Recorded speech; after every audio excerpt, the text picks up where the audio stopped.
Hello, আসসালামু আলাইকুম। সবাই কেমন আছেন? আমি বালা না। এই যে দেখুন, আমি রেডিও আর হইছে গিয়া এই হোয়াইটিং সাদা লিস আর ফুতি দিয়া একটা ফ্যান পায়জামা বানাইছি। পায়জামাটা কেমন হয়েছে আমি কইতারি না। আমার কাছে ডক লাগতেছে না, আপনার কাছে কেমন লাগে আমিও জানি না। ছাড়লাম, যদি ভালো লাগে কেউ যদি পছন্দ তো আমার ডিজাইনটা দিকে কেউ বানাইব। আমি কেমনে বানাইছি আমি এই আঙ্গুলের মাপ দিয়া দিয়া মনে করি দেখাইতাছি। যারা ভালো লাগে হ্যাঁ একটু ফলো দিয়ে দেখুন। একবারে ফানির মতো সহজ, এমন সহজ না এই ফ্যান পায়জামা। আমি কুদি আজাইরা বইয়া থাকি না, বুঝছেন?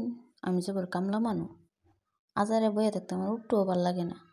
আমি যখনই উঠতে সুযোগ পাই তখনই আমি এই মনে করেন ডেকের মেশিনটার মধ্যে বইয়া যাই।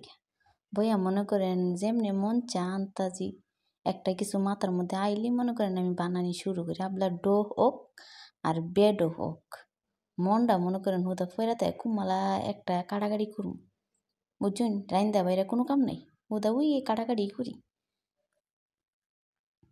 এই সোমবারে বলে কের কাল বৈশাখ নাকি পহেলা বৈশাখ, ভাবতাছি এবার 25 সাল যেত একটা কাল বৈশাখ পালন করি। সারা জীবন তো পহেলা বৈশাখ পালন করছি, এর লাগি মনে করি রেডিও কালার একটা ফ্যান পায়জামা বানাইছি। আমার লাগেও বানাইছি, আমার বিলার লাগেও বানাইছি, বুঝছেন?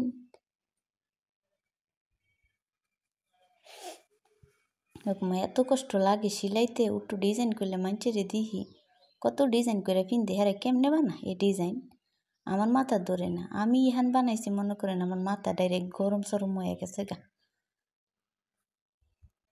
আমার মতন যারা কাল বৈশাখ পালন করবেন এরা এমন ডিজাইনের ওই ফ্যান পায়জামা বানাইতে পারেন, বুঝছেন? আর হাসা একটা কথা কইন, আমার এই ফ্যান পায়জামাটা দেখতে কি মনে হয়েছে? যদি ভালো আমার কমেন্ট করে জানাইন, বুঝছেন? আমি কিন্তু ওয়েট করুম আপনারা লাগে। আপনারা কি কইছেন, ডক না বেডক?